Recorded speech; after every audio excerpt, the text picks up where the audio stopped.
The sun hung low over the valley of Jezreel, casting long golden streaks across the land. Jael adjusted the cloth around her shoulders, her fingers tightening around the tent peg she had been using to repair the entrance of her tent. The rhythmic sound of hammering filled the air, blending with the distant murmur of grazing livestock and the rustling of the acacia trees. She was used to this life. The quiet work, the routines of the camp, the endless duties of a woman among the Kenites. But tonight there was something different in the air, a tension, a heaviness that had settled over the land like a storm waiting to break. Jael straightened, wiping her brow, her eyes drifting toward the horizon. War was coming. Everyone knew it. For years, the Canaanites had ruled over Israel with an iron grip. Their commander, Sisera, led the armies of King Jabin of Hazor, and his reputation alone was enough to send shivers down the spines of men. He was cruel, merciless, and above all, unstoppable. 900 iron chariots. That was the number whispered in fearful tones around the fires at night. The number that had crushed every uprising before it, that had left Israel broken and afraid. But something had changed. The Israelites had begun to rise. Their leader, Barak, had answered the call of the prophetess Deborah, and now word had spread that an army was forming in the hills. Jael had heard the stories. Deborah, the woman of fire and wisdom, had summoned Barak and commanded him to lead the people into battle against Sisera. And though Barak had hesitated, fearing the might of Canaan, he had agreed, but only if Deborah would go with him. Jael could only imagine the look in Deborah's eyes when she answered. "Very well," she had said, her voice carrying the weight of prophecy. "I will go with you, but because of this, the Lord will deliver Sisera into the hands of a woman." The words lingered in Jael's mind. A woman. For days she had wondered, who? Would Deborah herself strike the final blow? Would one of the warriors' wives find herself wielding a weapon on the battlefield? It was not her place to question the will of the Almighty. And yet, Jael could not shake the feeling that the storm was drawing closer to her own doorstep. She turned back to her work, forcing herself to focus. The men were away, traveling for trade, and she and the other women remained behind to tend the camp. Her people, the Kenites, were not Israelites, but they were not truly Canaanites either. They had long lived in uneasy peace with Jabin's kingdom, bound by old alliances, old agreements. But Jael had never trusted the Canaanites. She had seen the way their warriors treated the weak. She had heard the stories of their brutality. And she had long known that peace with a tyrant was no peace at all. A flicker of movement in the distance caught her eye. She straightened, narrowing her gaze. A lone figure, running, fast, stumbling. Jael's breath caught. A man, a soldier. And as he drew closer, she saw what he wore. The armor of the Canaanites. The dust of battle clinging to his tunic. The wild look in his eyes of a man who was not running towards something, but away. Sisera. The mighty general, the terror of Israel, was fleeing for his life. Jael's heart pounded. Something inside her whispered, "This is the moment." She took a slow breath, steadying herself. Then she stepped forward, her voice calm, smooth, careful. "Come, my lord," she called to him, lifting a hand in welcome. "Come into my tent. Do not be afraid." Sisera hesitated. His face was streaked with sweat, his breathing ragged. He had never met her before, but he knew her people. The Kenites had been allies of Jabin's house for years, and right now he needed safety more than he needed trust. Jael smiled, soft, reassuring, beckoning him closer, and slowly, warily, the great commander of the Canaanite army, the man who had once struck fear into the hearts of an entire nation, stepped into the tent of a simple woman. Jael followed behind him. And as she lowered the tent flap, shutting out the world beyond, she knew this was the moment God had chosen, and she was ready. Sisera stumbled into Jael's tent, his breath ragged, his hands trembling with exhaustion. The scent of dust and blood clung to him, his once proud armor smeared with the filth of defeat. He had been running for hours, maybe longer, fleeing from the very people he had spent years terrorizing. Jael watched him carefully, her expression unreadable. She knew who he was, the Butcher of Israel. She had heard the stories, the villages burned, the women taken, the fields left barren under his iron rule. She had seen the way men lowered their voices when speaking of him, how even the strongest warriors flinched at the mention of his name. And now, here he was, not riding at the front of his army, not standing tall in his chariot, barking orders, but alone, afraid, desperate. Jael lowered her gaze, hiding the glint of knowing in her eyes. "My lord," she said softly, stepping closer, "you are weary." Sisera swallowed hard, his chest heaving. "Yes," he muttered, his voice hoarse. He licked his cracked lips, glancing toward the entrance of the tent. "They are chasing me." Jael tilted her head. "The Israelites?" He let out a sharp breath. "Yes!" Jael nodded, moving gracefully to the side of the tent, gesturing for him to sit. "Then you must rest," she said smoothly. "You are safe here." Safe. The word hung in the air, delicate and fragile. Sisera hesitated, scanning the dim interior of the tent, as if still uncertain. But what choice did he have? His army was gone, destroyed by the very people he had once enslaved. His chariots had been useless against the raging floodwaters of the Kishon River, and his men had been cut down in the chaos that followed. Barak and his warriors had won, and now they hunted him. Jael stepped forward, her eyes steady, warm, inviting. "Come," she said gently. "Lie down, my lord. Let me care for you." Sisera exhaled shakily. His legs wobbled beneath him as he sank onto the soft, woven rugs that covered the floor. Jael knelt beside him, her hands light as she adjusted the cushions beneath his head. "My lady," he rasped, his fingers weakly grasping her wrist. "I am thirsty." Jael smiled. "Then drink." She reached for a skin of milk, not water, as he had asked, but warm, thick, curdled milk, the kind that settled the body into drowsy comfort. She knew how exhaustion worked. She knew how battle drained the strength of men, how the moment their guard lowered, sleep would claim them. Sisera took the skin from her hands, gulping the milk greedily before slumping back onto the cushions. His body sagged as warmth spread through his limbs, dulling the sharp edges of his fear. Jael watched him closely. She could see it in his eyes, the heaviness pulling him down, dragging him deeper into weariness. His head lolled to the side. He blinked slowly, sluggishly, struggling to keep his focus. "Stand at the entrance," he mumbled, his voice slurred. "If anyone comes, if they ask for me, tell them I am not here." Jael lowered her gaze. "Of course, my lord." Sisera's eyes drifted shut. His breathing slowed.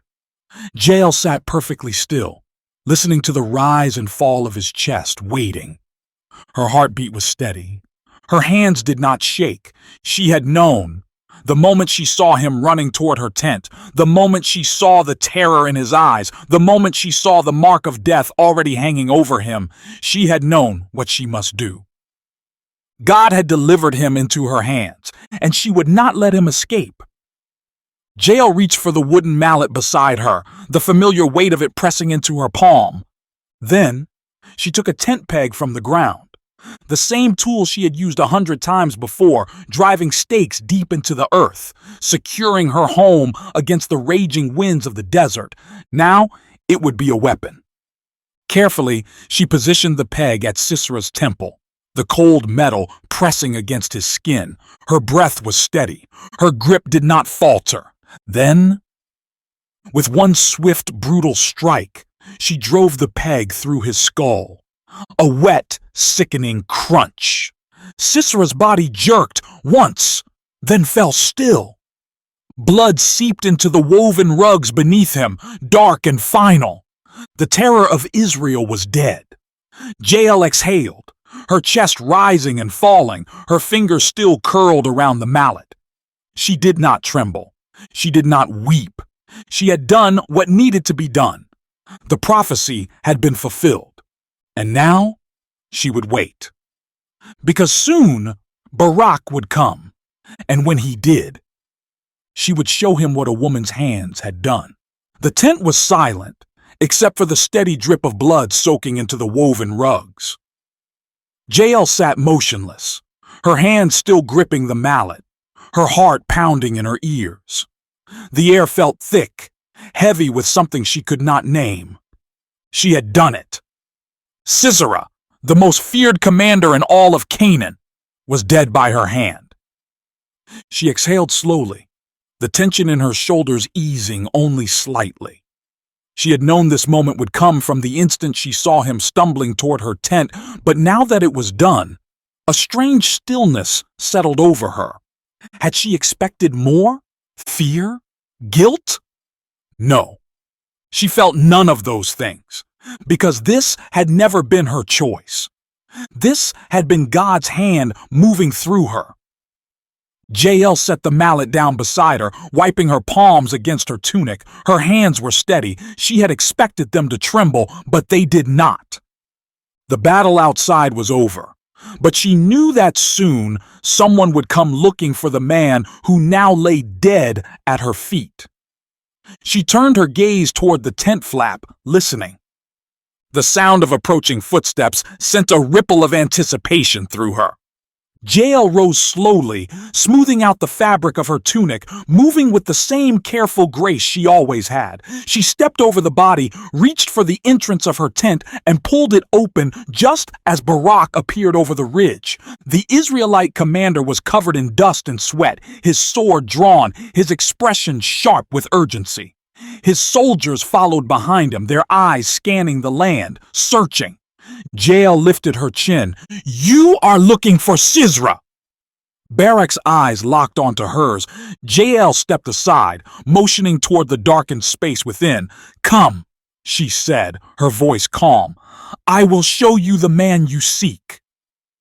Barak hesitated, only for a moment, before stepping inside. His gaze swept the room, and then he saw Sisera, the once mighty general, the terror of Israel, the commander of 900 iron chariots, now lying lifeless on the ground, the tent peg still driven through his temple. A sharp breath left Barak's lips.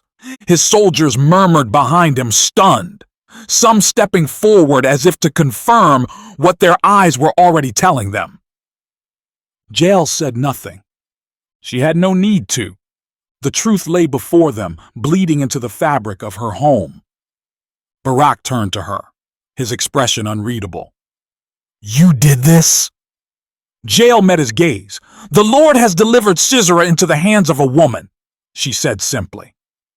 The prophecy had come to pass, not by the strength of warriors, not by the might of kings, but by the hands of a woman with a tent peg and a hammer. Barak did not question it. He did not challenge her. Instead, he stepped back, his sword lowering, his head tilting slightly in something that almost resembled respect. Jael knew what this meant. The war was over. Canaan had lost its greatest weapon, and soon the Israelites would rise, claiming back the land that had once been theirs. But Jael also knew something else. Her name would be remembered. Not as a warrior, not as a ruler, but as the woman who had driven the final nail into the coffin of a kingdom. And as she stood there, watching Barak and his men process the weight of what had just happened, she understood. The story of Jael was only just beginning. The sun had begun to set when Jael watched Barak and his men ride away, the dust from their horses rising in golden plumes against the horizon. The war had ended with a single blow, but the echoes of that moment would linger far beyond this day.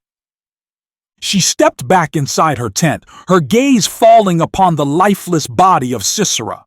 His blood had dried against the woven rug, the dark stain seeping into the very fabric of her home. Jael knelt beside him, her fingers brushing against the mallet she had used to end his life. It had been so simple. One strike. One moment. And the man who had ruled with terror, who had destroyed villages and stolen daughters, who had thought himself untouchable, was gone. Jael had known, even before she struck, that the weight of this act would follow her forever. But she did not regret it. She had seen the suffering of Israel. She had seen the power that men like Sisera wielded over the weak, and she had seen, too, how God had delivered him into her hands.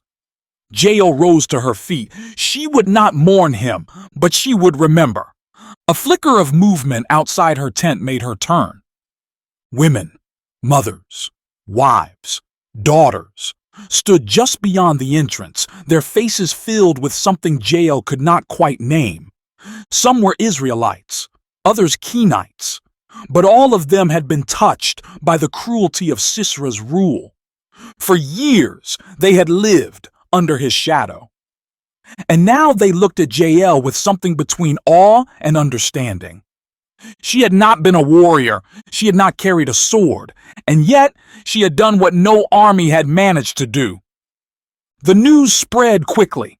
By the time Jael stepped outside, the voices of the people had risen like birds taking flight, murmurs turning into shouts, whispers into songs. And by the time the Israelites returned home, Jael's name had already been woven into their victory. It was Deborah who made it eternal. Days after Sisera's death, the prophetess stood before the people, her face bright with triumph. She had been with them through every moment, when Barak hesitated, when the warriors gathered, when the enemy fell. And now she stood on the mountaintop, lifting her hands as she called upon the heavens with her song of victory. Jael stood in the crowd, her face unreadable as Deborah's voice rang across the hills. Most blessed of women be Jael, the wife of Heber the Kenite, most blessed of tent-dwelling women. He asked for water. She gave him milk. In a bowl fit for nobles, she brought him curdled milk. Her hand reached for the tent peg, her right hand for the workman's hammer. She struck Sisera. She crushed his head. She shattered and pierced his temple. At her feet he sank. He fell. There he lay. At her feet he sank. He fell. Where he sank, there he fell, dead. The people roared in agreement. Jael felt the weight of their eyes on her. Some were filled with admiration, others with something like fear. She had not fought with a sword, but she had killed a man. She had ended a war, and she had done it with her own hands. She did not speak, she did not need to. Her name was already being sung across the land, and she knew it would never be forgotten. Jael, the woman of the tent. Jael, the one who had struck down Sisera. Jael, the deliverer of Israel. The song of Deborah rose to the heavens, and Jael stood in silence. She did not weep. She did not rejoice. She simply listened. Because though the war had ended, the story of what she had done was only just beginning. The celebration lasted for days. After 20 years of oppression, the people of Israel had finally been freed from the grip of Canaan. With Jabin's army crushed and Sisera dead, the power of their enemies crumbled like sand beneath the wind. Everywhere Jael went, she heard her name spoken in reverence.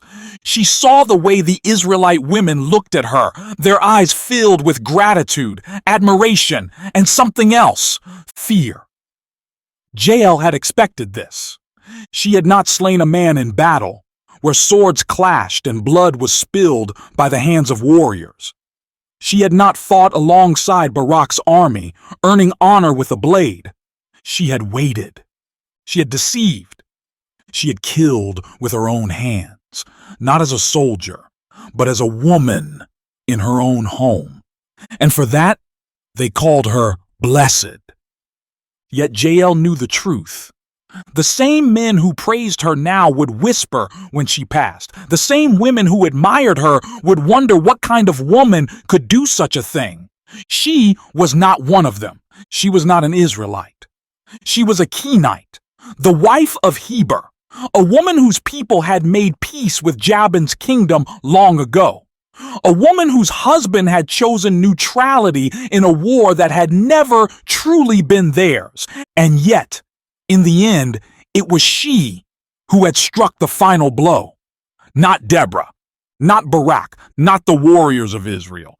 A tent-dwelling woman, and though they sang her name in victory, Jael knew she would never truly belong to them. As the days stretched into weeks, life at the Kenite camp slowly returned to normal. Heber had returned from his travels, and though he had heard the news of what his wife had done, he had not spoken of it. Not once. Jael did not expect him to. He was a man of caution, of careful alliances, and quiet neutrality. His life had been built on keeping peace with powerful men, but Jael had destroyed that peace, and she knew that one day he would resent her for it. Still, he did not chastise her. He did not ask why she had done it. He did not even look at her differently. And that, in some ways, was worse. Because though Jael had won a war, she had also changed something that could never be undone. She had spilled the blood of a man who had trusted her hospitality. She had shattered the unspoken laws of peace. And now, no man, whether Israelite or Canaanite, would ever look at her without remembering what she had done. She was no longer just Jael, the wife of Heber. She was Jael, the slayer of Sisera. And though men honored her name, none would ever sit comfortably in her presence again. One evening, as the campfires flickered low, a visitor arrived, Deborah. The prophetess had come alone, her long robes trailing behind her as she stepped into the quiet of the Kenite settlement. Jael rose to meet her, unsure of what to expect. The last time she had seen Deborah, the woman had been standing before Israel, proclaiming their victory to the heavens. But now, here she was, in the stillness of the desert, seeking Jael out in the solitude of her home. Deborah studied her for a long moment, her sharp eyes taking in every detail. Then she spoke. "You have changed." Jael exhaled slowly. "I have done what needed to be done." Deborah nodded.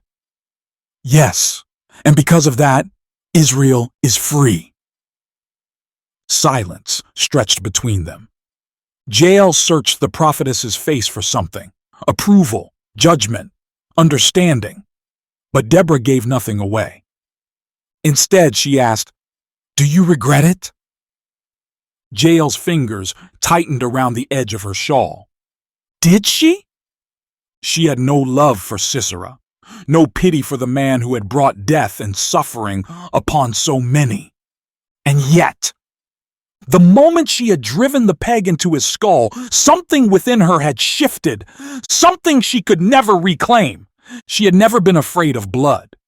She had spent her life tending the wounded, caring for animals, preparing meals with hands that had known both gentleness and death. But this was different. This had been a choice. A deliberate, final, irreversible choice. Jael lifted her chin, meeting Deborah's gaze. "No," she said at last. "I do not regret it." Deborah studied her, then smiled, a small, knowing smile. "You are stronger than most men I know," she said simply. Jael let out a quiet breath. "Then why do I feel so alone?" Deborah's expression softened. She stepped closer, reaching out and taking Jael's hands in her own. "Because you were chosen for something no one else had the strength to do," she murmured. "And that kind of strength is always lonely." Jael's throat tightened. She had not wept since that night. Not when she had seen the blood pooling beneath Sisera's head. Not when Barak had come, his face full of shock and admiration. Not when Heber had returned and said nothing at all. But now, standing before Deborah, with the weight of her name settling fully upon her shoulders, she wanted to, but she did not. Instead, she let out a slow breath, straightened her back, and nodded. Deborah squeezed her hands once, then released them. "You will not be forgotten," the prophetess said. Jael already knew that. Whether she wanted it or not, her name would live forever. The night was cool. The desert air shifting gently through the camp as Jael sat alone outside her tent, staring at the endless stretch of stars above her. She should have felt peace. The war was over. Israel was free. And yet there was something hollow in her chest, something she could not name. She had been prepared for many things. Prepared to strike. Prepared for the blood. Prepared for the weight of a name that would never be forgotten. But she had not been prepared for this. The silence. The emptiness. For days now, she had felt it growing. An unease settling into her bones like a slow-moving sickness. She could not explain it, but she knew that something was coming. Something that had nothing to do with war. She had learned long ago that men did not forget the past, and neither did they forgive. The first sign of trouble came in whispers. A group of Kenite men had returned from the trade routes, their faces drawn, their voices hushed. Jael overheard them as they gathered near the fire, their words barely carried by the wind. "The Canaanites are not as broken as we thought. They still hold strongholds near the northern hills. There are men loyal to Sisera, men who will not forget what was done." Jael's hands curled into fists. She should have expected this. Sisera had not been just a warrior. He had been a leader. He had commanded men, had inspired loyalty, had ruled over Canaan with the kind of authority that did not simply disappear when he died. And Jael had not just slain him. She had humiliated him, a mighty general, a feared warrior, killed not in battle, not by the sword of a great soldier, but by a woman in her tent. There was no worse shame for a man like him, and shame was a thing men avenged. Jael rose slowly, turning toward the group of men. "Have there been threats?" she asked, her voice calm, though her heart had already begun to pound. One of the older men glanced at her, hesitating. "There are rumors," he admitted. "Some say that Sisera's remaining men, those who fled when Barak's army overtook them, have sworn vengeance." Jael tilted her head. "Vengeance against whom?" The man hesitated again, but they all knew the answer. Jael had not just slain Sisera, she had made him a story. And men did not avenge the fallen. They avenged their pride. That night, Jael did not sleep. She lay awake in her tent, listening to the sounds of the camp, the murmuring of voices, the crackling of the fire, the soft rustling of the wind through the fabric of the tents. She thought of Heber, how he had barely spoken to her since the day he returned. He had not chastised her, had not praised her, had not even asked why she had done what she did. But she knew the truth. She had destroyed the fragile peace he had spent years maintaining. He had built alliances through silence, through neutrality. But Jael had made a choice, and choices had consequences. She turned onto her side, exhaling slowly. She was not afraid of battle, but she was afraid of what came after. Because men would come. They always did. And she had no army to stop them. Days passed. Jael continued her duties, tending to the camp, moving through the motions of normalcy. But she felt the eyes on her. Kenite men whispered as she walked past. Women cast cautious glances her way. Even the Israelites, who once sang her name, had begun to speak of her less and less. The war was over, and people did not want to be reminded of bloodshed once they had returned to their lives. Jael was no longer the savior of Israel. She was a woman who had killed a man in his sleep, and that, she realized, was a thing that unsettled even those who had called her blessed. She was neither warrior nor prophetess, neither soldier nor queen. She was something other, and otherness in any form was dangerous. One evening, as the sun dipped low, Heber finally spoke. He stood near the entrance of their tent, arms crossed, his face shadowed in the dimming light. Jael was grinding grain, her movements slow, steady. "You have made enemies," he said. Jael did not look up. "I know." Silence stretched between them. "I have spent years keeping our people safe," Heber continued. "You undid that in a single night." Jael's hands stilled. She set down the stone, wiping the dust from her palms before meeting his gaze. "Sisera was a tyrant," she said simply. Heber's jaw tightened.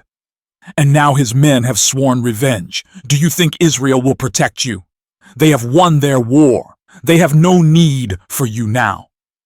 Jael's chest ached. She had known this, but hearing it aloud stung more than she expected. Israel had sung for her. But songs faded, stories became warnings, and men did not owe women like her anything. "I did what was right," she said at last. Heber exhaled, shaking his head. "Perhaps, but right does not always mean safe." Jael said nothing. She did not expect him to understand. She did not expect anyone to understand. But she also did not regret it. Heber ran a hand through his beard, his eyes dark with something she could not quite name. "The Kenites may no longer be safe here," he admitted. Jael inhaled deeply. "Then we will leave." Heber looked at her for a long time, and then, slowly, reluctantly, he nodded. Because he knew what she did. She had changed their future, and there was no going back. That night, as Jael lay awake beneath the endless stretch of stars, she realized something else. She had not only made enemies, she had become a legend. And legends did not die quietly. The night before they left, Jael stood at the edge of the Kenite camp, watching the fires flicker in the distance. The land she had known her whole life, the tents, the pastures, the quiet routines of a life once untouched by war, felt different now. Or perhaps she was different. The world no longer looked at her the way it once had. To the Israelites, she was a hero. To the Canaanites, she was a traitor. To her own people, she was a danger. And to herself, she was something that no one, not even she, could fully name. She had spent her life building a home, securing a life of peace alongside Heber and their people. But in a single night, with a single act, she had torn away the fragile veil that had once protected them. Because Jael had done something men did not expect women to do. She had taken power into her own hands, and power, once taken, could never be undone. By dawn, the Kenites began to move. The decision had been made. Whether out of caution, fear, or wisdom, Heber had agreed that it was no longer safe for them to stay. There were too many threats now, too many uncertain alliances. It was better to disappear. Jael watched as the tents were taken down, as the animals were gathered, as her people packed up everything they owned and prepared to leave behind the place they had called home for generations. No one spoke to her. No one asked her if she regretted it, because they already knew the answer. She did not. Jael had never sought out this war, but when it came to her doorstep, she had chosen to act. And that was something no one, not Heber, not the Israelites, not the Canaanites, could ever take from her. Still, as she watched her people depart, she knew the truth. They were not just leaving their land behind, they were leaving her behind. Even among her own, she no longer belonged. And perhaps she never had. The journey was long, the desert stretching endlessly before them. Days turned into weeks as the Kenites moved deeper into the wilderness, putting distance between themselves and the echoes of war. But Jael knew that stories traveled farther than men. She knew that no matter how far they went, her name would follow. And she was right. Whispers reached them even in the quiet of the desert. Traders spoke of her with hushed voices, some with admiration, others with wariness. Some called her blessed among women, others called her a woman without fear. And some, still bitter with vengeance, called her the she-wolf of the tent. She did not care what they called her. She only cared that they remembered. Years passed. Jabin's kingdom fell. Israel rose stronger than before. And for the first time in decades, the land knew peace. And Jael? Jael remained in the wilderness, far from the cities, far from the battles of men. She built no kingdom. She held no title. She did not seek glory or power, but her name endured. Mothers told their daughters of her strength. Warriors spoke of her cunning. And when men whispered of Sisera, of the great commander, brought down not by an army, not by the might of kings, but by a woman with a hammer and a tent peg, they did so with both reverence and fear, because Jael had changed the story.